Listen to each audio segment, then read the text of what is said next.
तो क्या हाल है सबके? सब बढ़िया, सब मजे में? तो बहुत बहुत स्वागत है आप सभी का आपकी अपनी क्लास में, परिश्रम क्लास में। अच्छा, तो यार आज हम डिस्कस करने जा रहे हैं इलेक्ट्रिक फ्लक्स। फ्लक्स क्या चीज होती है? ठीक है। अच्छा, देखो यार, इलेक्ट्रिक फ्लक्स क्या होता है। मान लीजिए कोई क्रॉस सेक्शनल एरिया है। क्रॉस सेक्शन एरिया समझते होंगे आप, ठीक है। क्रॉस सेक्शन एरिया, मान लीजिए कोई सर्कल है, इसका क्रॉस सेक्शन क्या हो गया? सर्कल। तो मान लो यहां पर कोई चार्ज है सर्कल के पीछे, तो इससे कितनी electric field lines cross section area से पास हो रही है? परपेंडिकुलर। कैसे पास होनी है? परपेंडिकुलर। तो कितनी इलेक्ट्रिक फील्ड लाइंस परपेंडिकुलर पास हो रही है किसी क्रॉस सेक्शन एरिया से, उसी को मैं क्या बोलता हूं? Electric flux. ठीक है, क्या बोलते हैं? Electric flux. तो देखिए, मान लो कोई क्रॉस सेक्शन एरिया है, ठीक है। इससे कितनी इलेक्ट्रिक फील्ड लाइंस पास होंगी? कैसे पास करनी है बच्चे? परपेंडिकुलर। कैसे पास करनी है? परपेंडिकुलर। कहां से पास होनी है? Cross section. ये कहां से पास होगी? Pass through cross section area, cross sectional area. बात समझे? ठीक है। मान लो यहां से इलेक्ट्रिक फील्ड लाइंस ऐसे निकली। कैसे निकली? एक इलेक्ट्रिक फील्ड लाइन बना रहा हूं फिलहाल में, ये इलेक्ट्रिक फील्ड है, ठीक है। अच्छा, अच्छा एक बात बताओ यार, ये जो क्रॉस सेक्शन है, ये जो क्रॉस सेक्शन एरिया है, इसका यूनिट वेक्टर क्या होगा? परपेंडिकुलर होगा इससे। मान लो ये बोर्ड है, इसका परपेंडिकुलर एरिया वेक्टर क्या होगा? परपेंडिकुलर होगा। इस बोर्ड से क्या होगा? परपेंडिकुलर होगा आउटवर्ड, और इनवर्ड भी हो सकता है। बात समझे? इनवर्ड भी हो सकता है, बिल्कुल। ठीक है, तो मैं मान लेता हूं यहां से एरिया वेक्टर ये है। अच्छा, कितनी इलेक्ट्रिक फील्ड लाइंस हुई पास? कौन सी? परपेंडिकुलर। तो सम एंगल ये बना रहा होगा थीटा, है ना। Electric field area, area vector से कितना बना रहा है? Angle theta. तो अब मुझे बताओ, जो ई है, इलेक्ट्रिक फील्ड है, इसका परपेंडिकुलर वेक्टर ये हो जाएगा ई कॉस थीटा। एंगल के साथ क्या आता है? Cos theta. ठीक है, तो फ्लक्स क्या हो गया मेरा? कितनी इलेक्ट्रिक फील्ड लाइंस पास हुई? कितनी कितनी इलेक्ट्रिक फील्ड लाइंस पास हुई परपेंडिकुलर थ्रू एरिया। यही क्या है, होता है बच्चा? Electric flux. क्या होता है? Electric flux. आगे चल के आपको मैग्नेटिक फ्लक्स भी पढ़ना है। वहां से क्या पास होंगी? मैग्नेटिक फील्ड लाइंस पास होंगी परपेंडिकुलर थ्रू द एरिया। वो आगे आएगा आपका, ठीक है। ओके, तो यार डेफिनेशन क्या बन जाएगी? यार सर जो मैंने हिंदी में समझा उसी को मैं क्या लिख दूं? इंग्लिश में ट्रांसलेट कर दूं। वही क्या बन जाएगी बच्चे? उसकी डेफिनेशन बन जाएगी। तो मैंने क्या समझा? इलेक्ट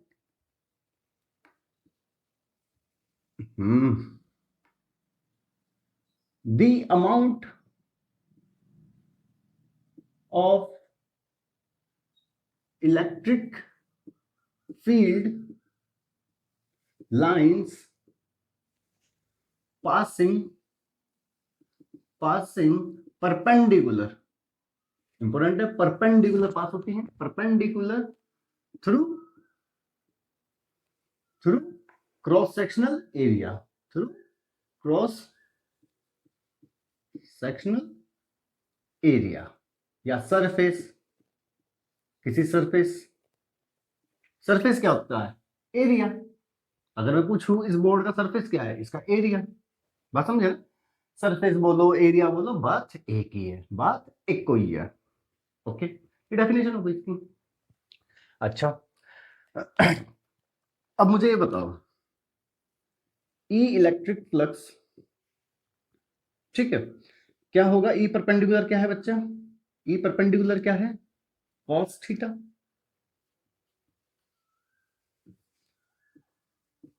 और एरिया वेक्टर। किसी एरिया से कितनी इलेक्ट्रिक फील्ड लाइंस पास हो रही हैं परपेंडिकुलर, ठीक है, उसको क्या बोलते हैं हम? इलेक्ट्रिक फ्लक्स बोलते हैं। ओके, अच्छा जैसे आपने यार वेक्टर में पढ़ा होगा, जो कॉस होता है वो डॉट प्रोडक्ट होता है, और जो साइन होता है वो क्रॉस प्रोडक्ट होता है है ना। तो ये क्या बना, ई ए कॉस थीटा।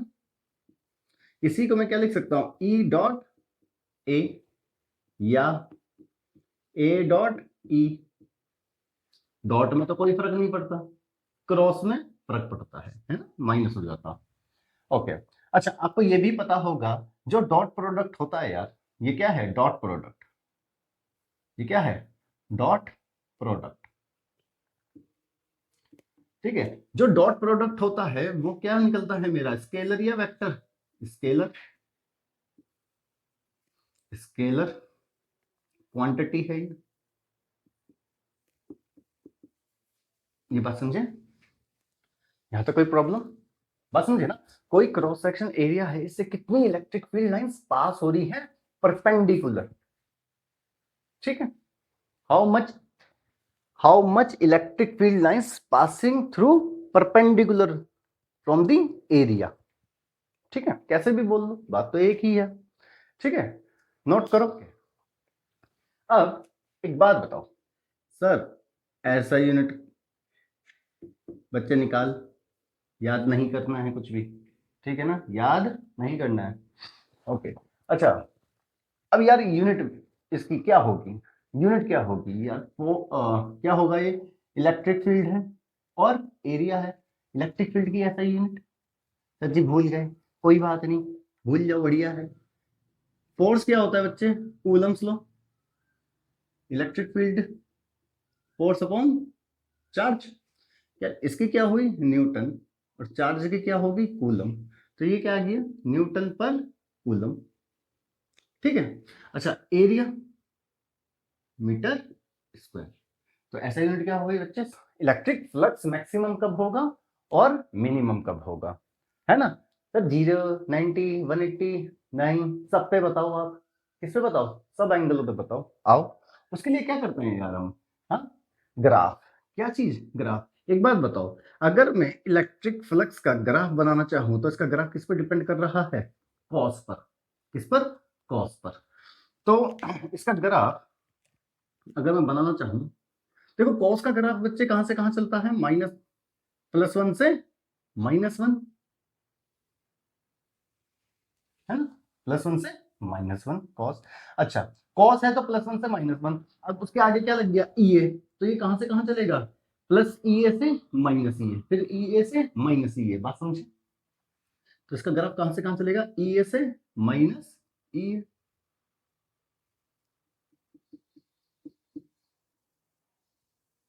बात समझे ना। अरे यार कॉस थीटा है तो इसका +1 से -1। अगर मैं यहां पर बोथ साइड इंटू कर दूं ई ए से, तो कोई फर्क बैठेगा। तो कहां से कहां हो जाएगा इसका ग्राफ, इसका ग्राफ कहां से कहां हो जाएगा बच्चे, प्लस माइनस से ई ए। ये बात समझे ना? ठीक है, तो अब मुझे बताओ मैक्सिमम कब हो रहा है, 0 पे, फिर यहां पर मैक्सिमम है, यहां पर मैक्सिमम है, यहां पर मैक्सिमम है, यहां पर मैक्सिमम, यहां पर, समझ गए ना, एंड सो ऑन। ठीक है, अब एक बात बताओ, साइनसोइडल वेव है, साइनसोइडल एक चक्कर कितने एंगल पे पूरा करता है, साइनसोइडल समझ गए ना, 360, 360, बात समझे। तो यहां से देखो, ये गया आया, तो ये कौन सा एंगल हुआ बच्चा, 2 पाई, 360, 360 डिग्री में बोलते हैं, और रेडियन में क्या बोलते हैं उसको, 2 पाई। ठीक है। अच्छा, इन दोनों का आधा देखो, ये 0 है, ये 2 पाई, इसका आधा क्या हुआ बच्चा, पाई। पाई और 0 का आधा कितना हुआ, पाई/2। अच्छा, पाई और 2 पाई का आधा कितना हुआ, दोनों को ऐड करके /2 करना है। ठीक है, मैंने प्रीवियस लेक्चर में भी ऐसे ही बताया था आपको जब टॉर्क निकाला था। ठीक है, तो 3 पाई/2, बात समझे। ऐसे ही यहां पर देखो, देखो ये पाई, ये पाई, ये 2 पाई, फिर 3 पाई, फिर कितना आएगा, 4 पाई, 5 पाई। ठीक है, सीक्वेंस। अच्छा, ये एंगल कितना हुआ बच्चा, ये एंगल कितना होगा, 5 पाई/2, दोनों को जोड़ो और /2 आधा कर दो उसको, बात समझे ना। इसका बीच का निकालना है, ये प्लस ये अपॉन 2, बीच का गया वही। ठीक है, तो आपने यहां पर देखा फ्लक्स मैक्सिमम कहाँ कहाँ हो रहा है, यहाँ पर हो रहा है, ये रहा मैक्सिमम, ये रहा मैक्सिमम, ये रहा मैक्सिमम, ये रहा मैक्सिमम, ये रहा मैक्सिमम, बात समझे ना। हाँ, और मिनिमम बच्चे कहाँ हो रहा है, देखो ध्यान से, मिनिमम कहाँ हो रहा है, flux, electric flux minimum, minimum यहाँ देखो, सॉरी यहाँ देखो जीरो, ये देखो जीरो, यहाँ देखो जीरो, बात समझे ना। तो आपने यहाँ से क्या ऑब्जर्व किया, यहाँ से क्या ऑब्जर्व किया, जो इलेक्ट्रिक फ्लक्स है मेरा वो मैक्सिमम कब हो रहा है, ये देखो ध्यान से, 0 पे हो रहा है, फिर पाई पे हो रहा है, फिर 2 पाई पे, फिर 3 पाई पे, फिर एंड सो ऑन 4 पाई, 5 पाई, 6 पाई, बात समझे। तो उसको ध्यान से देखो यार, ये तो n पाई, इसको मैं क्या लिख सकता हूँ n पाई, और n की वैल्यू क्या लिख सकता हूँ, इंटीजर्स। ये ग्राफ बच्चे ऐसे भी चलेगा पीछे को, बात समझ गए ना, नेगेटिव साइड भी चलेगा, ठीक है।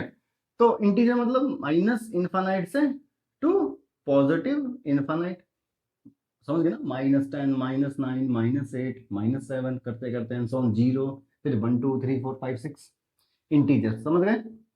अच्छा, अब मुझे एक बात बताओ, electric flux minimum, electric flux minimum कब हो रहा है, मिनिमम देखो ध्यान से, π/2, π/2, 3π/2, 5π/2, 7π/2, 9π/2, तो π/2, 3π/2, 5π/2, फिर एंड सो ऑन ऐसे ही आगे 7π/2 एंड सो ऑन। इसको ध्यान से देखो, इसको ध्यान से देखो, मैं ये बोल सकता हूं odd, odd number of π/2, odd number of π/2, negative वाले भी होंगे, है ना, इधर भी चल रहा होगा, बात समझ गए ना। तो मिनिमम कब होगा, ऑड नंबर ऑफ π/2, और मैक्सिमम कब होगा, integers of pi, integers of pi, बात समझ गए, इंटीजर्स ऑफ पाई, और ये कब होगा, odd number of, odd number of π/2, बात समझे। सबकी निकालो, सबकी बताओ, बात समझे, नोट। चलिए जी, अब ये करें, देखो इसमें क्या करने जा रहे हैं, इलेक्ट्रिक फ्लक्स हमको देखना है किसी सर्कुलर रिंग से कितना पास होगा। अच्छा, सर्कुलर रिंग को यार हम डिस्क भी बोलते हैं, रीजन अभी समझाते हैं, रीजन क्या है। मान लो एक सर्कुलर रिंग है जिसकी बच्चे रेडियस r है, ठीक है, ओके, इससे a डिस्टेंस दूर, a डिस्टेंस दूर हमारे पास एक q चार्ज है, ठीक है, जो इलेक्ट्रिक फील्ड यहाँ से निकलेंगी इससे पास होके जाएंगी। देखो यार, इलेक्ट्रिक फ्लक्स को ना आप इमेजिन अपने दिमाग में, जब भी फ्लक्स आए, जब भी फ्लक्स आए, चाहे इलेक्ट्रिक हो या मैग्नेटिक हो, आगे आएगा, ठीक है। तो आप फ्लक्स को ना पता क्या समझा करो, ऐसे समझो, मान लो ये जो चार्ज है ना, यहाँ पर एक टॉर्च है, क्या है, टॉर्च, ठीक है। तो ये टॉर्च से ऐसे लाइट निकल रही होंगी, ऐसे लाइट निकल रही होंगी, तो जब सोचो यहाँ से लाइट निकल रही होंगी, लाइट निकल रही होंगी, ये पूरा एरिया कवर करेंगी, देखो बाहर से भी जाएंगी लाइट और इसके रिंग के अंदर से भी जाएंगी लाइट। तो हमको जो रिंग के अंदर से लाइट जा रही है, हमको उस लाइट से मतलब है, ऐसे ही दिमाग में इमेजिन करो, ठीक है। तो यहाँ से लाइट ऐसे जा रही होंगी, तो कितनी लाइट इस एरिया से बाहर निकली, वही क्या होगा, हमारा फ्लक्स होगा, बात समझे। तो पूरा एरिया कवर करके जाएगी ना, पूरे मान लो एक टॉर्च है, यहाँ पर एक रिंग है, इसके अंदर से लाइट निकल रही होंगी, गुजर रही होंगी, तो पूरा क्या होगा, सरफेस से निकल रही होंगी ना, सरफेस से निकल रही होंगी, तो इसलिए हम इसको क्या बोल देंगे, रिंग को डिस्क भी बोल देते हैं। पूरा पूरा सर्कुलर रिंग का एरिया कवर करेगी तो क्या बनेगी, अगर मैं रिंग को पूरा पेंट कर दूं ऐसे, तो वो क्या दिखेगा आपको, डिस्क दिखेगी ना एक, समझ गए ना, चपटी सी डिस्क, इसलिए डिस्क भी बोल देते हैं, बात समझे ना, कंफ्यूज मत होना, बात समझे, रिंग बोलो या डिस्क बोलो, मैंने आपको बता दिया, लाइट समझो तो पूरा एरिया कवर करेगी, इसलिए डिस्क बोल देते हैं यार, उसे भी समझ गए ना, ओके। तो हम निकालने जा रहे हैं यहां से कितना, समझ गए ना, बीम ऑफ लाइट, ऐसे इमेजिन करो बीम ऑफ लाइट निकल रही होंगी पूरे सरफेस से, इसी कैलकुलेशन करनी है, ठीक है ना। डेरिवेशन नहीं, कैलकुलेशन बोला करो। बात समझे ना? चलो देखो, मान लो यहां से, देखो यहां से लाइट ऐसे जा रही होंगी ऊपर से, और यहां से ही लाइट नीचे जा रही होंगी। बात समझ रहे हो ना? यहां से क्या लाइट ऐसे जा रही होंगी, ऐसे निकल रही होंगी, और नीचे से भी ऐसे निकल रही होंगी यार, है ना? तो इसके अंदर से कितना इलेक्ट्रिक फील्ड पास हुआ, एरिया से इंटू कर दूंगा, आंसर आएगा। ठीक है, तो हमको क्या लगाना पड़ेगा इसके लिए यार? इंटीग्रेशन लगाना पड़ेगा। ठीक है, ओके। मान लो देखो, यहां से यहां से यहां से एक इलेक्ट्रिक फील्ड लाइंस पास हुई, किससे हुई? मान लो मैंने एक्स डिस्टेंस ऊपर एक, अच्छा ये नीचे से भी जा रही होंगी, समझ रहे हो ना? नीचे से भी ऐसे जा रही होंगी। ठीक है, तो एक्स डिस्टेंस ऊपर मैंने एक क्या काटा? सर्कुलर रिंग सी इमेजिन करी अपने दिमाग में। बात समझ रहे हो? इलेक्ट्रिक फील्ड याद देखो, इलेक्ट्रिक फील्ड ये सर्कुलर रिंग है। ठीक है, यहां से चार्ज आ रहा है। ठीक है, इलेक्ट्रिक फील्ड आती होंगी ऐसे ऐसे ऐसे, तो सर्कुलर फॉर्म होगा एक बीच में, तो मतलब इतना बड़ा है, मैंने बीच में देख रहा हूँ कैलकुलेशन के लिए, बीच में देख रहा हूँ, तो एक पतली सी स्ट्रिप दिख रही होगी जहां से इलेक्ट्रिक फील्ड निकल रही है, तो वही है ये स्ट्रिप। बात समझ गए? इस स्ट्रिप को मैं नीचे भी बना देता हूँ कैलकुलेशन के लिए।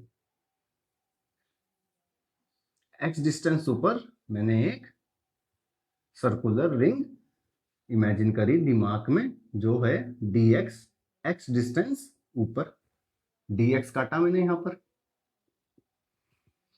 ठीक है, एक्स डिस्टेंस ऊपर। अच्छा, तो इलेक्ट्रिक फ्लक्स क्या होता है? इलेक्ट्रिक फ्लक्स होता है sir ji, electric field lines perpendicular passing cross sectional area.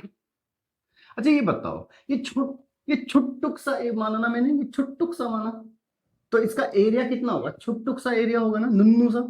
इसका एरिया कितना होगा? इसका एरिया कितना होगा बच्चे? छुट्टुक सा, यही तो है एरिया। ये देखो, ये वाला एरिया, ये एरिया नुन्नू पार्ट काटा, तो उसकी वजह से नुन्नू ही तो एरिया बनेगा या नहीं बनेगा? पहले भी हम ऐसे ही करते आ रहे हैं। ठीक है, इसका मतलब नुन्नू एरिया है, उससे इलेक्ट्रिक फील्ड परपेंडिकुलर पास होनी चाहिए, तो कितना फ्लक्स बनाएगा? टोटल या नुन्नू? भैया नुन्नू बनाएगा, नुन्नू फ्लक्स होगा इलेक्ट्रिक। ठीक है, ओके। अब मुझे क्या करना है? इंटीग्रेशन। यार ये नुन्नू नुन्नू मान लो, ये पार्ट नीचे भी काटूंगा, फिर ऊपर भी काटूंगा, फिर और ऊपर, फिर और ऊपर, फिर और ऊपर, ऐसे धीरे धीरे करता हुआ पूरा एरिया कवर कर लूंगा इसका, तो सारे नुन्नू नुन्नू एरिया में ऐड करूंगा। ऐड करने के लिए क्या आएगा भैया? इंटीग्रेशन आएगा। लिमिट्स बाद में देखेंगे एंड में। ठीक है, तो ये क्या हो गया? ये टोटल फ्लक्स हो गया, इंटीग्रेट हो गया। बात समझे? अच्छा, इसकी जगह पे बच्चे में क्या लिख सकता हूं? E cos theta. यहां देखो, मान लो ये जैसे इलेक्ट्रिक फील्ड निकली है, ये हो गया इसका एरिया, नुन्नू वाला एरिया। इन दोनों के बीच में बच्चे क्या एंगल बन रहा है? थीटा। ये एंगल और ये एंगल सेम होगा या नहीं होगा? मुझे बताओ, हाँ या ना? हाँ,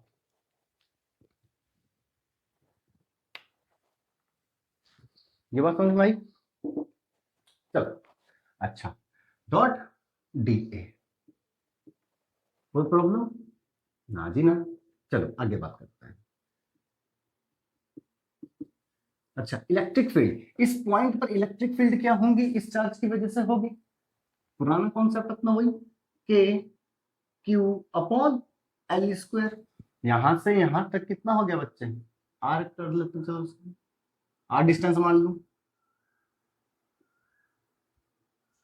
ठीक है, इस पॉइंट पर इलेक्ट्रिक फील्ड कितनी होगी? K Q by R square. Okay, अच्छा, cos cos theta, cos theta को ध्यान से देखो यार। कॉस थीटा क्या होता है?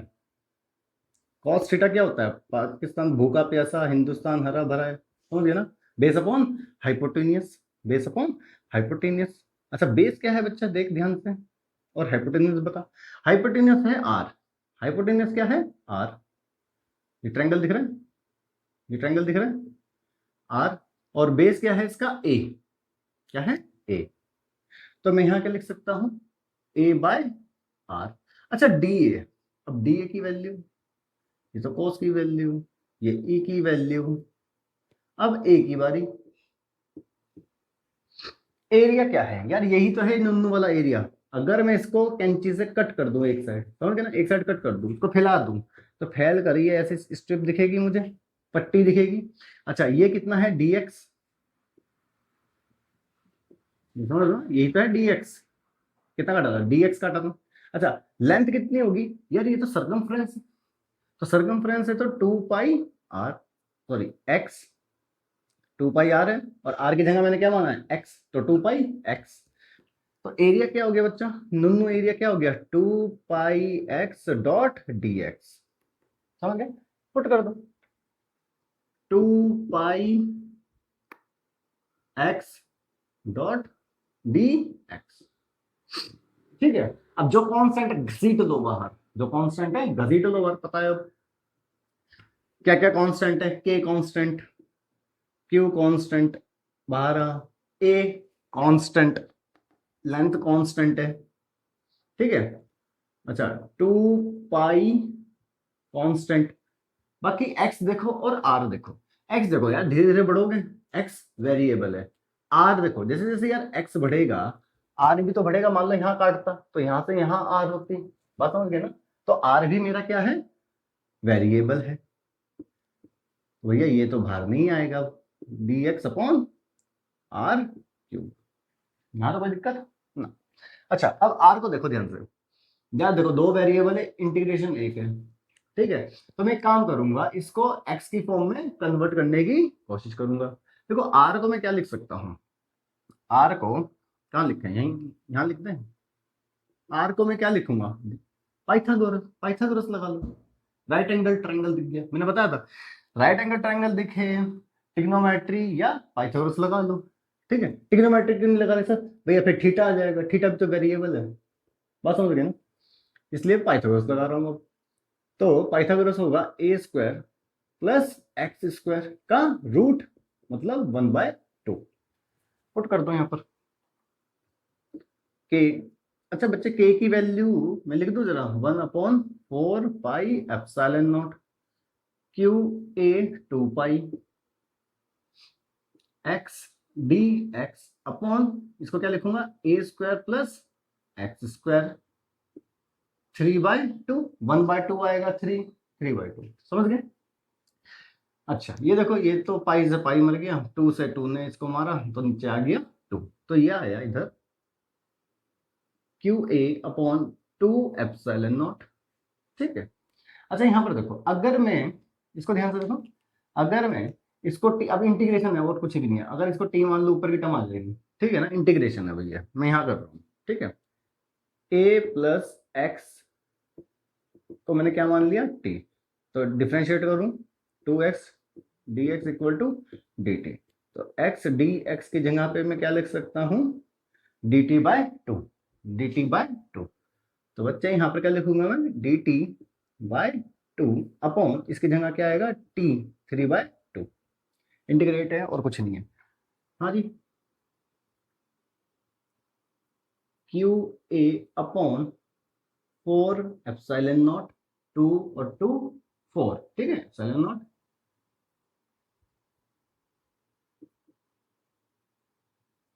चलो डायरेक्ट करें अब इसको, चलो याद कर लो, t-3/2 dt, इसका इंटीग्रेशन, बात समझ गए, इसका इंटीग्रेशन, इसका इंटीग्रेशन इधर करना है। ठीक है, तो q a by 4 epsilon naught, ये बताओ यार इसका कितना होगा, इसका कितना होगा, 1/t⁻1/2। ठीक है, और 1/2 माइनस का भी आएगा, समझ गए ना, पता है ना, 3/2 प्लस 1/3/2 प्लस 1, बात समझ गए ना,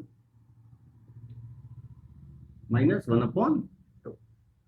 ठीक है, ये ऊपर जाएगा कैलकुलेशन तो। अच्छा अब लिमिट, लिमिट लगाते हैं, लिमिट लगाते हैं, लिमिट, इसकी जगह पे क्या लिख दूं मैं, अभी रुक जाओ, लिमिट लगाते हैं बिल्कुल। हाँ जी, टी 1/2 रूट, ठीक है। टी की जगह पे क्या रखूं, टी की जगह पे क्या रखूं यार, क्या रखूंगा, ए स्क्वायर प्लस एक्स स्क्वायर। अच्छा अब लिमिट लगा देते हैं, लिमिट कहां से कहां चल रहा है, देखो 0 से कहां तक जाना है मुझे, कैपिटल आर तक, 0 टू कैपिटल आर, ठीक है।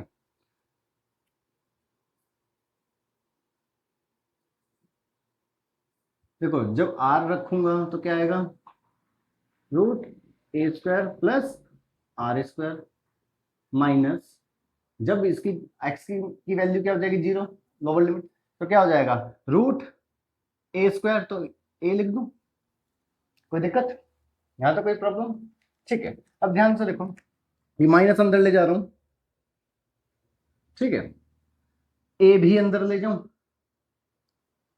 ए भी अंदर ले जाऊं,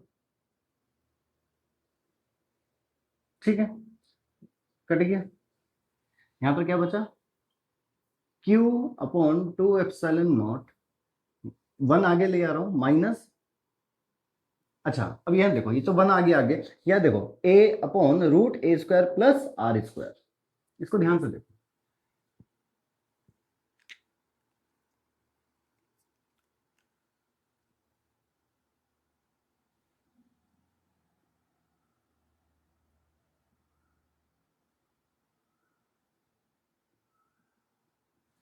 इसकी वैल्यू बताओ क्या है, हाइपोटेनस क्या है, ए स्क्वायर प्लस आर स्क्वायर, हाँ है ना?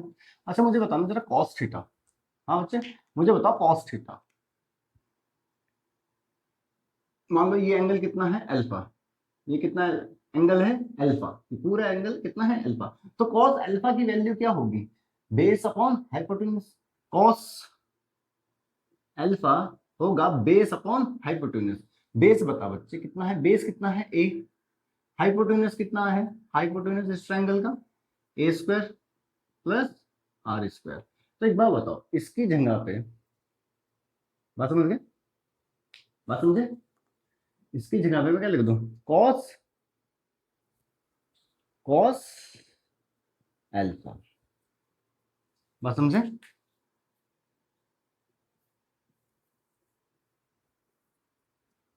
नॉट, बात समझे, सिंपल कैलकुलेशन थी, मैंने बीच में काटा, ठीक है ना, उसी वजह से कितना आया एरिया, नुन्नू एरिया आया, नुन्नू एरिया की वजह से नुन्नू इलेक्ट्रिक फ्लक्स होगा, भाई इलेक्ट्रिक फील्ड लाइंस परपेंडिकुलर पास होनी है, तो ई कॉस थीटा, अच्छा ई की value K Q by R square, cos की value base A upon R, अच्छा एरिया, एरिया कितना हुआ, ये स्ट्रिप का एरिया है, स्ट्रिप को अगर मैं काट लूं तो पट्टी सी बन जाएगी, एक पट्टी सी, तो जिसकी पट्टी की चौड़ाई, चौड़ाई कितनी होगी dx, क्योंकि मैंने उतना ही काटा है, ठीक है, और लेंथ कितनी होगी, हाँ सरकमफ्रेंस 2πr होता है, 2πr की जगह 2πx, क्योंकि रेडियस कितनी है x है, बाकी फिर इंटीग्रेशन है, नोट करो। चलिए जी अभी ये स्टार्ट करें, देखो अब देखेंगे गॉस लॉ, भैया गॉस लॉ ने क्या बताया, हाँ गॉस लॉ ने क्या बताया, गॉस लॉ ने ये बताया, मान लीजिए कोई इलेक्ट्रिक फ्लक्स हमको देखना है, कोई भी इलेक्ट्रिक फ्लक्स अगर हमको देखना है तो एक काम करो, क्या काम करो, चार्ज को ना किसी डब्बे में पैक करो, क्लोज, ठीक है, चार्ज को किसी डब्बे में पैक करो, और जो उससे फ्लक्स निकल रहा होगा, उस डब्बे से जो फ्लक्स निकल रहा होगा वो होगा इक्वल टू 1/एप्सिलॉन नॉट इंटू टोटल चार्ज आपने डब्बे में कितना पैक किया, बात समझे। तो गॉस भैया ने क्या बताया हमको, गॉस भैया ने ये बताया, मान लीजिए चार्ज है क्यू, इससे कितना फ्लक्स बाहर निकलेगा, इससे कितना फ्लक्स बाहर निकलेगा, वो होगा इक्वल टू, वो होगा इक्वल टू, फ्लक्स होगा इक्वल टू 1/एप्सिलॉन naught times charge, charge enclose, enclose बोले तो चार्ज को डब्बे में पैक कर दिया ना, चार्ज को क्या कर दिया हमने डब्बे में पैक कर दिया, क्लोज कर दिया चार्ज को, बात समझ गए ना, चार्ज था डब्बे में पैक कर दिया, बात समझे। तो इससे जो फ्लक्स बाहर निकलेगा, मेरी हथेलियों से जो फ्लक्स बाहर निकलेगा वो क्या होगा, 1/एप्सिलॉन naught times of total charge, डब्बे में कितना पैक किया मैंने, चार्ज कितना है मेरे मुट्ठी में, ये बात समझे ना, उसके बराबर होगा, ठीक है। ये था गॉस लॉ का स्टेटमेंट। ठीक है जी, ओके। तो अब यहां पर देखो, मान लो ये चार्ज है, ठीक है, इसको मैंने किसी सरफेस में कैद कर दिया, इसको मैंने क्या कर दिया, कैद कर लिया, बंद कर लिया। अगर मैं ये देखना चाहूं यहां से, इस सरफेस से कितना फ्लक्स ऐसे बाहर निकल रहा है, कितना फ्लक्स बाहर निकल रहा है, फ्लक्स बाहर निकल रहा है, वो होगा 1/ε0 टाइम्स चार्ज एनक्लोज। कितना चार्ज एनक्लोज है इस सरफेस के अंदर, इस सरफेस के अंदर। ये बात समझ में आई? बात समझे? तो चार्ज अभी मान लो चार्ज QA है, तो टोटल चार्ज कितना हो गया बच्चा मेरा, QA/ε0। बात समझे? अगर यहीं पर मान लो एक और चार्ज है QB, तो कितना हो जाएगा, QA plus QB। Total charge कितना है मेरा, टोटल चार्ज कितना है मेरा क्लोज, QA प्लस QB। मान लो यहीं पर QC है पर ये नेगेटिव है, क्या है बच्चे, ये नेगेटिव चार्ज है। तो अब कितना हो जाएगा, 1/ε0 total charge enclose QA plus QB plus QC, और QC कैसा है, QC कैसा है, नेगेटिव, तो क्या हो जाएगा, माइनस हो जाएगा। ये बात समझे? यही होगा टोटल फ्लक्स। ये बात समझे? ये बात समझे? इसको नोट करो, कर लिया? चल, तो स्टेटमेंट क्या हुआ इसका सॉरी, स्टेटमेंट क्या हुआ, जो मैंने हिंदी में समझा उसी को इंग्लिश में ट्रांसलेट कर दो, स्टेटमेंट बन जाएगी आपकी। मैंने क्या समझा, गॉस लॉ ने ये बोला, it state that the total flux, the total flux link with the surface is equal to 1/ε0 times charge enclosed, या टोटल चार्ज एनक्लोज, कैसे भी बोल दो, बात समझे? तो लिख देते हैं, आज it stay that the total flux, electric flux लिख ही देते हैं, एक तो मुझे शॉर्ट फॉर्म लिखने की बहुत आदत है। Electric flux link with the surface, closed surface, बंद करना है, ये नहीं कि कहीं लीक हो रहा है, क्लोज, ठीक है ना, क्लोज ऐसे समझो, अंदर घुस जाओ बाहर ना निकल पाओ, क्लोज हो गए चारों तरफ से, तुम समझ गए ना। Link with the close surface is equal to 1/ε0 times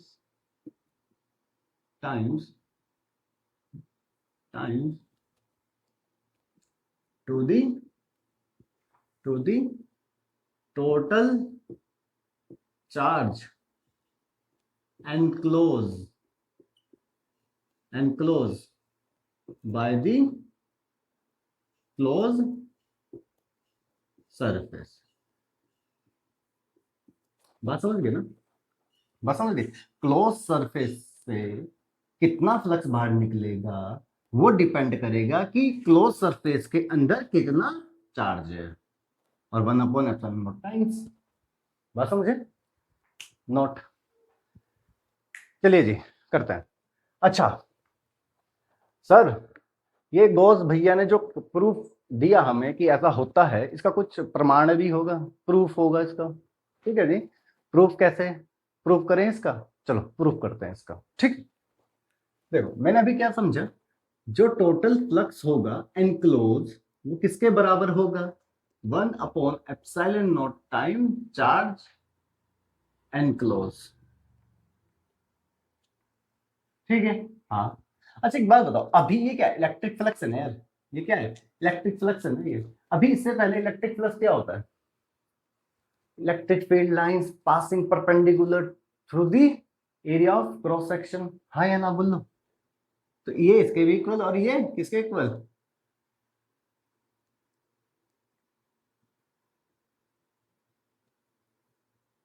cos theta, हाँ या ना? अच्छा, एनक्लोज, ये इंटीग्रेशन पे ना जीरो बनाते हैं, इसका मतलब क्या है? एनक्लोज। क्या है इसका मतलब? क्लोज्ड। क्या है इसका मतलब? क्लोज। क्योंकि हम सरफेस कैसे बनाते हैं बच्चे? क्लोज। इसलिए वो रिप्रेजेंटेशन करने का एक तरीका है। इंटीग्रेशन पे गोला, समझ, ये मत समझना पता नहीं क्या आ गया, समझ गए ना? क्लोज, ठीक है, और कुछ नहीं है, रिप्रेजेंट करने का तरीका है। क्लोज सरफेस होती है ना, क्लोज सरफेस, उसको रिप्रेजेंट करने का तरीका है, और कुछ नहीं है। ठीक है, ये होता है। आओ अब प्रूफ देखते हैं इसका। मान लो कोई चार्ज है, हाँ, इसके चारों तरफ मैं एक क्लोज सरफेस बनाऊं, चारों तरफ इसके क्या बनाऊं? क्लोज सरफेस, समझ गए ना? एक चार्ज है, उसको एक क्लोज सरफेस सारी तरफ से क्लोज कर लिया, समझ गए? तो क्या बना? एक स्फेयर बना। क्या बना? स्फेयर। सर्कल में सोचना, सर्कल में, ठीक है, स्फेयर बना, यहाँ से निकल, सर्कल बनाया चारों, तो इधर से तो नहीं भाग सकता, इधर से तो निकल जाएगा। तो कैसे करना है? चारों तरफ से 3D में क्लोज करना है, तो 3D में क्लोज करूंगा तो स्फेयर बनेगा। बात समझ गए ना? क्या है बच्चे? ये स्फेयर है ये। कभी आप सर्कल सोचने लग जाओ, इसे 3D में क्लोज करना ना यार। ये है, ऐसे किया, इधर से भग जाएगा, इधर से भग जाएगा, कहीं से भी नहीं भागना। तो क्या करूंगा? समझ गए ना?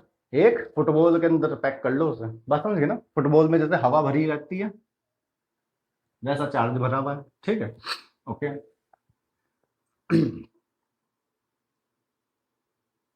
ठीक है, मान लो ये एक वो है सरफेस, ठीक है, छोटी सी सरफेस काटी मैंने, छोटी सी, ठीक है, छोटी सी सरफेस काटी है तो डी है।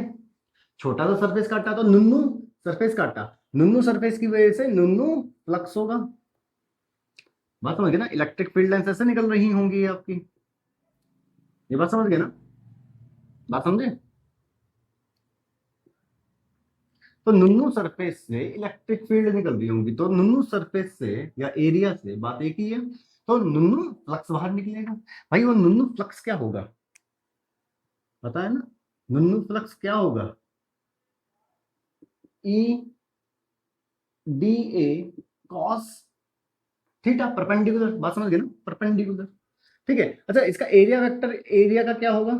एरिया वेक्टर क्या होगा? परपेंडिकुलर होगा। क्या होगा? परपेंडिकुलर होगा।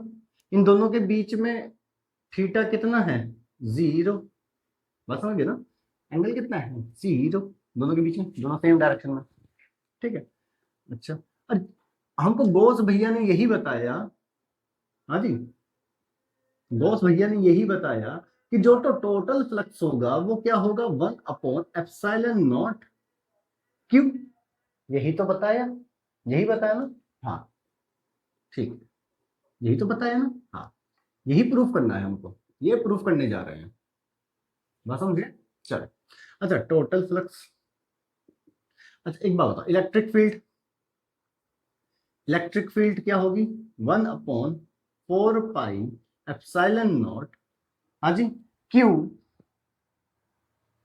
इस पॉइंट पर, इस पॉइंट पर इलेक्ट्रिक फील्ड क्या होगी? हाँ जी, इस पॉइंट पर इलेक्ट्रिक फील्ड क्या होगी? K Q upon r square. मान लो रेडियस कितनी है इसकी? कैपिटल आर है, ठीक है, r square dot d a. ये बताओ यार, एक बात बताओ, चलो एक बार, डी ए कॉस 0, क्या जो कॉन्स्टेंट है घसीट लो बाहर, तो 1/4πε0 q upon r square dot. अच्छा, एक बात बताओ, ये छोटा सा सरफेस था ना, ये छोटा सा सरफेस था ना, छोटा सा स्फेयर का छोटा सा सरफेस, सारे सारे जोड़ दूंगा, बात समझ रहे हो? ये सारे, ये सारे, बात समझ रहे हो ना? ये सारे डिचक डिचक डिचक, सारे डिचक डिचक डिचक, सारे, ये सारे सारे जोड़ता चला जाऊंगा मैं, तो क्या कंप्लीट हो जाएगा? क्या कंप्लीट हो जाएगा? स्फेयर का पूरा कर्व सरफेस एरिया कवर हो जाएगा। छोटे छोटे छोटे छोटे छोटे, समझ गए ना? छोटे छोटे सारे जोड़ दूंगा तो स्फेयर का पूरा एरिया कवर हो जाएगा। ये बात समझे ना? एरिया कवर हो जाएगा। तो क्या आएगा? क्या होता है? 4πr²। देखो, आपको अगर आपको नहीं पता है, कि इंपॉर्टेंट बात बताते हैं हम, 10th के बच्चों को जब पढ़ाए थे 9th में, उनको भी बताए थे हम, ठीक है। ये जो स्फेयर होता है ना, इसका जो एरिया होता है, स्फीयर बनता कैसे है? 4 सर्कलों से एक स्फीयर बनता है, 4 सर्कल से मिलाकर एक स्फीयर बनता है। बात समझना, बहुत इंपॉर्टेंट बात बता रहे हैं। 4 सर्कल इक्वल टू 1 स्फीयर। समझ गए ना? समझ गए ना? 4 सर्कलों को मिलाकर एक स्फीयर बनाया जाता है। इसका मतलब एक स्फीयर का जो एरिया होगा 4 सर्कलों के एरिया के बराबर होगा। एक सर्कल का कितना होता है? पाई आर स्क्वायर। तो 4 का कितना होगा? 4 पाई आर स्क्वायर। ठीक है, बहुत इंपॉर्टेंट बात है, अगर नहीं पता समझ लो। ठीक है, अब ये देखो 4 पाई से ये कट गया। अच्छा, इसका रेडियस कितना है? कैपिटल आर है ना, कितना है? Capital R. कट गया तो क्या बचा यार? ये देखना, क्यू अपॉन एप्सिलॉन नॉट। ये रहा प्रूफ।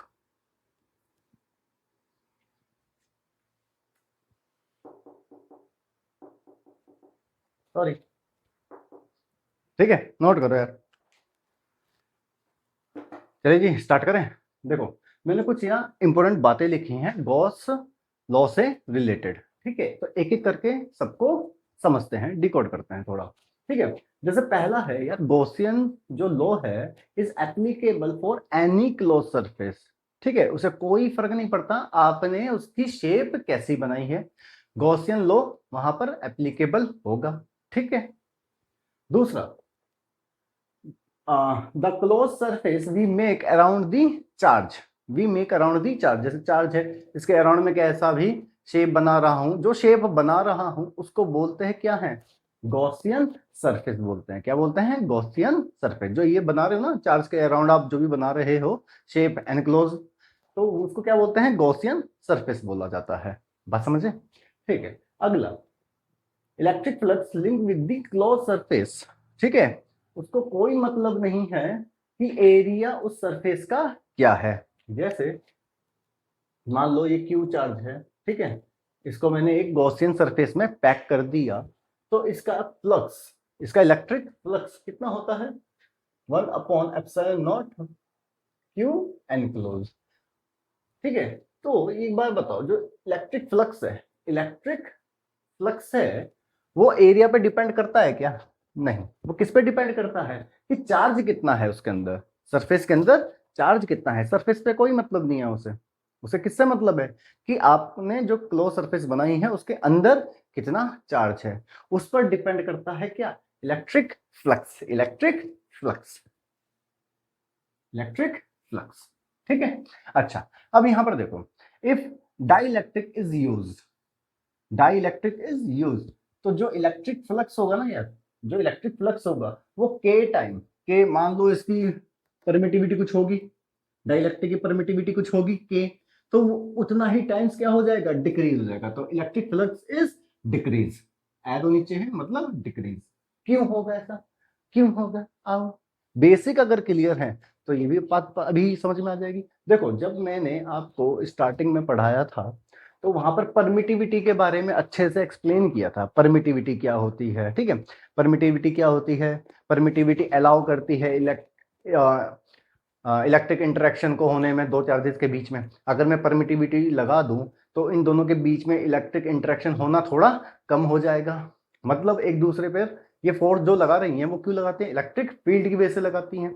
अगर मैंने डाइलेक्ट्रिक लगा दिया तो इलेक्ट्रिक फील्ड एक दूसरे पे जो ये लगा रही होंगी वो डिक्रीज हो जाएंगी परमिटिविटी की वजह से, डाइलेक्ट्रिक की। ठीक है, तो अगर इलेक्ट्रिक फील्ड कम हो गई, समझो भाई, के लगा दिया आपने, ठीक है, दो चार्जेस थे, ठीक है, ये एक दूसरे पे फोर्स लगा देते, क्यों लगाते हैं? इलेक्ट्रिक फील्ड की वजह से लगाते हैं। अगर मैं यहाँ पर परमिटिविटी बढ़ा दूं, परमिटिविटी बढ़ा दूं, तो इनके बीच में जो इलेक्ट्रिक इंटरेक्शन हो रहा था वो क्या हो जाएगा? रिड्यूस हो जाएगा। क्या हो जाएगा? इसको ऐसे लिख लेते हैं, इलेक्ट्रिक इंटरेक्शन क्या हो जाएगा भाई? रिड्यूस हो जाएगा। उससे क्या होगा एक बात बताओ, अगर ये रिड्यूस हुआ है इसका मतलब इलेक्ट्रिक फील्ड एक दूसरे पे अब ये कम लगा रही होंगी, तभी तो इलेक्ट्रिक इंटरेक्शन रिड्यूस हुआ होगा। बात समझ रहे ना? तो इलेक्ट्रिक फील्ड क्या हो जाएगा? रिड्यूस हो जाएगा। अगर इलेक्ट्रिक फील्ड रिड्यूस हो गया, इलेक्ट्रिक फील्ड रिड्यूस हो गया, बात समझो, इलेक्ट्रिक फील्ड, फ्लक्स क्या होता है? फ्लक्स क्या होता है? Electric field dot A. Electric field reduce हो गया, रिड्यूस हो गया, तो फ्लक्स भी क्या हो जाएगा, रिड्यूस हो जाएगा या नहीं हो जाएगा। बात समझे, बात समझे, बात समझे, ठीक है, बहुत इंपॉर्टेंट पॉइंट है, ठीक है। अच्छा आगे बात करते हैं, ठीक है। Gauss law always applicable but not always useful. भाई यूजफुल नहीं है ये ऑलवेज, ठीक है ना, एप्लीकेबल हमेशा है, हमेशा लगेगा, पर लगाना कभी सही है कभी नहीं है। क्यों, आओ, क्यों, आओ। देखो यार, अगर मान लो इर्रेगुलर में शेप बना लूं, क्या बना लूं, इर्रेगुलर शेप बना लूं, ठीक है, इसके अंदर क्यू चार्ज है, तो यार यहाँ से इलेक्ट्रिक फील्ड निकल रही होंगी, ठीक है, इसका एरिया वेक्टर इधर लूंगा मैं, ठीक है, तो यहाँ पर कैलकुलेशन अलग होगी। यहाँ पर देखो ध्यान से, इर्रेगुलर शेप है ना यार, इर्रेगुलर शेप है, तो इलेक्ट्रिक फील्ड यहाँ से कुछ निकल रही होंगी, देखो इलेक्ट्रिक फील्ड भी कुछ यहाँ पर चेंज होंगी और एरिया वेक्टर भी कुछ चेंज हो जाएगा। ऐसे ही सिमिलर यहाँ पर भी इलेक्ट्रिक फील्ड चेंज हो जाएगी, एरिया वेक्टर भी चेंज हो जाएगा, तो बार बार कैलकुलेशन करना बहुत ही ज्यादा हमारे लिए टिपिकल हो जाएगा। बात समझे ना, तो एप्लीकेबल तो हमेशा है, पर यूजफुल नहीं है हमारे लिए। आगे थोड़ा और इसको समझ में आएगा आपको, ठीक है, अगले पॉइंटों में, ठीक है। तो यहाँ पर देखो, Gaussian surface must be symmetry about the charge, symmetry होनी चाहिए। यहाँ पर देखो सिमेट्री नहीं दिखता, यहाँ पर सिमेट्री नहीं है, सिमेट्री होना बहुत जरूरी है। क्या बच्चे, सिमेट्री होना बहुत जरूरी है। गॉसियन को लगा रहे हो, अगर एक वर्ड में सारी चीजें मैं कवर करूं, ठीक है, इस वाले को छोड़कर अभी अभी भी समझा देंगे, या सभी को, भाई सिमेट्री होना बहुत जरूरी है, तभी लगा पाओगे। सिमेट्री होगी, एक जगह पे निकाल के इंटीग्रेट कर दूंगा, यहाँ पर भाई साहब मुझे अलग अलग करना पड़ेगा सबके लिए, तो हालत खराब हो जाएगी यहाँ पर। बात समझे ना, तो सिमेट्री होना बहुत जरूरी है, ठीक है। ये 4 पॉइंट अलग अलग तरीके से बना दिया, पर एक वर्ड में बताऊं इन चारों को, तो भैया सिमेट्री होना बहुत जरूरी, ठीक है, इसको छोड़कर, ठीक है, ये बाद में बताएंगे क्यों है ऐसा, ठीक है, चौथा पॉइंट भी, ठीक है। ये बात समझे ना, तो सिमेट्री होना यार बहुत जरूरी है, ठीक है, सिमेट्री होनी चाहिए तभी तो लगा पाएंगे, समझ गए ना। अच्छा, अब ये देखो, electric field must be symmetry at all point on the surface, वही बात, वही बात यार, यहां पर मैंने लगाया, यहां पर सिमेट्री है, ई डॉट ए फ्लक्स आएगा मेरा, हाँ जी, हाँ, ठीक है, यहां पर भी सेम आएगा, यहां पर भी क्या आएगा बच्चा, सेम ही आएगा, ई डॉट ए, क्योंकि इलेक्ट्रिक फील्ड भी सेम है और एरिया वेक्टर भी सेम होगा सबका, अगर निकाल लूं मैं, तो यहां पर लगा सकते हैं, इजी रहेगा। एक का निकाल लो, इंटीग्रेट कर दो, सरफेस से इंटू कर दूंगा, 4πr², ठीक है। अगर कहीं पर भी इरेगुलर हो गया तो वहां का एरिया वेक्टर चेंज हो जाएगा। अगर सिमेट्री अलग हो गई, जब सपोज करो ऐसी हो गई, तो यहाँ का यार एरिया वेक्टर इनके कंपैरिजन में कुछ डिफरेंट हो गया, बात समझ रहे हो, डिफरेंट हो गया, तो गॉस लॉ दिक्कत पड़ेगा। बात समझ गए ना, गॉस लॉ दिक्कत पड़ जाएगा, लग तो जाएगा पर लगाएंगे नहीं, बेवकूफ है फिर हम, अगर लगा दें तब भी बहुत टिपिकल चली जाएगी कैलकुलेशन उसकी, ठीक है। तो वही बात मैंने बता दी आपको वन वर्ड में, भैया सिमेट्री होना बहुत जरूरी है, चार्ज के अराउंड, किसके अराउंड, चार्ज के अराउंड, बात समझ गए ना, किसके अराउंड, चार्ज के अराउंड, ठीक है, अबाउट द चार्ज, ठीक है। अच्छा ये वाला देखो, अब last point, Gaussian surface not passing through the charge, जो गॉसियन सरफेस आप बना रहे हो वो चार्ज से पास नहीं होना चाहिए। कहां से पास नहीं होना चाहिए, चार्ज से, क्यों, कोई बच्चे क्यों नहीं होना चाहिए, आओ बताते हैं क्यों नहीं होना चाहिए बच्चे, ये बहुत इंपॉर्टेंट पॉइंट है एक तो, ठीक है ना, अच्छे से एक्सप्लेन किया मैंने आपको, ध्यान रखना, समझ गए ना। अच्छा, क्यों पास नहीं होना चाहिए, आओ इसका भी जवाब आपको पता है, अगर आप थोड़ा सा डीप जाकर सोचो। बेसिक क्लियर है भैया, बेसिक से सब होता है, क्योंकि बेसिक से ही सब निकला हुआ है, ठीक है, तो बेस क्लियर होना बहुत जरूरी है, और ये पहले वाले लेक्चरों में भी मैंने क्लियर कर रखी हैं चीजें, ठीक है। अब एक बात बताओ, मान लो ये चार्ज है, क्या है बच्चे, चार्ज, मैंने गॉसियन सरफेस भैया हिस्से बना लिया, कहां से बना, हिस्से बना लिया, कहां से बनाया, हिस्से बना लिया, तो गॉसियन सरफेस ने भाई इसको कट करके चला गया, ऐसा इमेजिन कर लो, हाँ कर लिया, फिर क्या होगा, देखो यहाँ से फ्लक्स निकल रहा होगा, हाँ निकल रहा होगा, फ्लक्स निकलता क्यों है, इलेक्ट्रिक फील्ड की वजह से, इलेक्ट्रिक फील्ड की वजह से, किसी को एरिया क्रॉस सेक्शन से पास हो रहा है उसको मैं क्या बोलता हूँ, फ्लक्स, किसकी वजह से हो रहा है, इलेक्ट्रिक फील्ड की वजह से ही तो हो रहा है मेन, हाँ। अच्छा एक बात बताओ, ये एक पॉइंट है जहां से गॉसियन सरफेस निकला, तो यहाँ पर इलेक्ट्रिक फील्ड क्या लिखूंगा मैं, मतलब इलेक्ट्रिक फ्लक्स क्या लिखूंगा? जैसे यहाँ पर आप लिख सकते हो क्या, ई डॉट ए, ये तो लिखोगे। यहाँ पर भी क्या लिखोगे सर, यही तो लिखेंगे, E dot A. Cos theta वो तो सब पता है अपने को, ठीक है ना, परपेंडिकुलर। ठीक है, अब मुझे एक बात बताओ, ये सरफेस कहां पर है? चार्ज पर है। गॉसियन सरफेस कहां है? चार्ज पर ही बैठी है, गॉसियन सरफेस वहीं से निकली है। अब मुझे बताओ, चार्ज पर, चार्ज पर ही बच्चे गॉसियन सरफेस है या नहीं है? गॉसियन सरफेस है या नहीं है? बताओ ना, ये चार्ज है, यहीं पर क्या है, गॉसियन सरफेस है मेरा। हाँ ठीक है, एरिया वेक्टर कोई दिक्कत नहीं, ठीक है, गॉसियन सरफेस का ले लेंगे। ठीक है, पर एक बात बता, पर मुझे कि एक बात बता, इलेक्ट्रिक फील्ड चार्ज पर क्या होती है? इलेक्ट्रिक फील्ड चार्ज पर ही क्या होती है, अपने पॉइंट पर? इलेक्ट्रिक फील्ड चार्ज के अपने पॉइंट पर क्या होती है? पुरानी वीडियो में बताया था, indeterminate. Electric field it's on point क्या होती है चार्ज पर? अनडिफाइंड, इनडिटर्मिनेट, पता नहीं। तो जब ये पता नहीं, तो ये क्या हुआ, पता नहीं, निकाल नहीं सकते।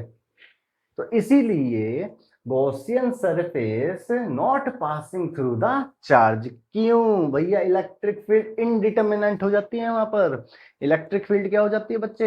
इनडिटर्मिनेंट हो जाएगी, इनडिटर्मिनेंट हो जाएगी, यहीं पर ही निकाल ही नहीं पाओगे। तो टोटल फ्लक्स तो आया नहीं आपका, कैलकुलेशन हो गई गलत। बात समझे? बात समझे? इलेक्ट्रिक फील्ड क्या हो जाएगी? इनडिटर्मिनेंट। बात समझे?